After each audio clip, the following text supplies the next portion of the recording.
Greetings, everyone, and welcome to America in Focus, powered by the Center Square.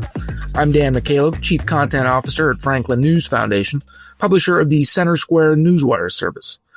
President Donald Trump marks his 100th day of his second term in office on Wednesday, April 30th. With that occasion in mind, the Center Square this week launched its latest Voters' Voice poll, surveying more than 2,500 registered voters across the U.S.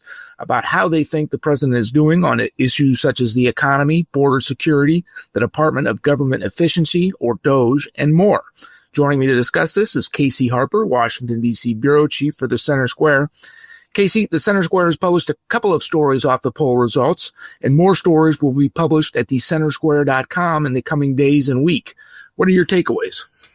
Yeah, I mean, this is a really interesting poll, giving a clear insight into how voters feel, in particular registered voters, about the Trump administration and how he's doing so far. And so I think some top-level takeaways is that, the president still generally has the American people's trust when it comes to the topic of immigration. I wrote about that at thecentersquare.com. Of course, he's been pretty aggressive. He's faced a lot of pushback in the courts that have sort of slowed his progress, the president's progress.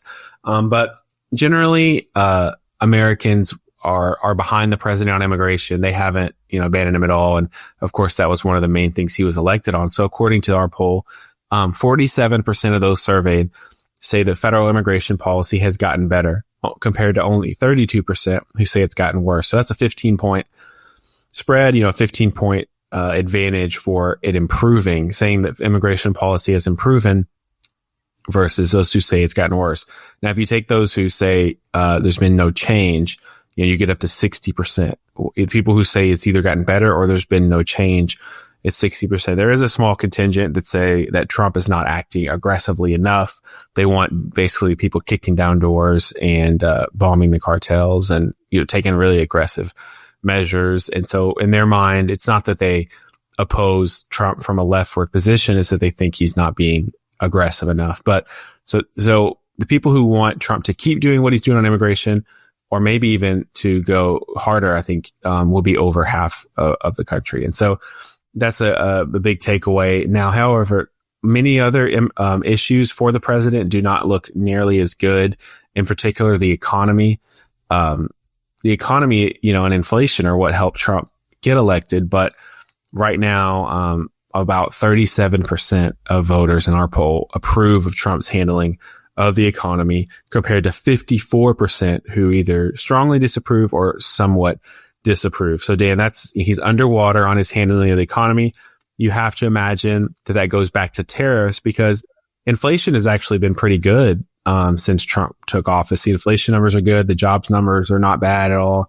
Inflation, I think, or rather tariffs, is really what this comes down to. Yeah, and it's. I was going to ask that, Casey. It's really about the uncertainty of the tariffs. When earlier this month Trump put in place the reciprocal tariffs on dozens and dozens of foreign countries, Europe, Asia, Africa, etc. And stocks tanked pretty much over the next couple of days. And then when he lifted those tariffs about a week later, stocks rose again. So I get what President Trump is trying to do. He's using the tariffs as a negotiating tactic to get better trade deals with the other countries, but that is going to take time. And with what's been happening with the stock market and the uncertainty over the tariffs and the concerns about what it's going to mean for American businesses, that certainly has weighed on voters. Right. I mean, the whole main part of the pitch of tariffs is that it will kind of fundamentally reshape the American economy at home over time by reinvigorating and recreating an industrial base, a manufacturing base, because businesses will have incentives to build factories in the U.S. and start making things in the U.S. again. But building a factory and starting to produce something is going to take years and years. I mean, this is something that would not really take effect until after Trump leaves office. Now, you could see maybe some small gains, maybe people revamp factories quickly or they expand their existing production in the U.S. But to see a wholesale remaking of sort of industrializing the U.S., I think you can make a strong argument for it. You can make a national security argument that we're too reliant on China for our pharmaceuticals, for instance, when we're possibly going to go to war with them over Taiwan. That, shouldn't we make a certain percentage of our ships here in the U.S., which we basically don't do at all, if we want to be secure nationally. So there's a lot of strong arguments for boosting domestic manufacturing. But as you said, it takes a lot of time. And right now the markets and the political cycles work in very short time frames. Traders, there's quarterly reports. These companies have to have their earnings calls. Traders are working, by the minute. Just wait a decade for a wholesale change to the U.S. economy. I think it's a tough sell. It's going to take a lot of political backbone to make it happen. And then, separate from that is just this overall trade war with China, that we've seen, growing. China's shown a lot of resistance, a lot of sort of political will to go to the mat with us, which I think that's also spooking investors. And then, you can't discount just the general uncertainty of what will Trump do next? That's got to be baked in a little bit. You never know. At any given moment, he could announce certain tariffs are back.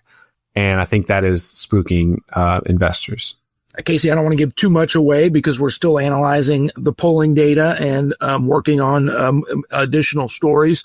But briefly, let's stick with Doge. We also polled more than 2,500 registered voters on what they think of the Department of Government Efficiency. I know you're working on a story for the weekend about those poll results. Just briefly share with listeners what you're seeing there.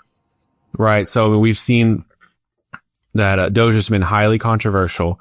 And when you ask registered voters, basically, which of the following best describes your feelings towards these cuts? Either Doge is cutting too much, they're getting it just right, or they're not cutting enough. 47% say that they are cutting too much. 28% say they're getting it right, and 12% say they're not cutting enough. The rest are unsure. So if you want to group those together and say they're cutting too much, it's 47%.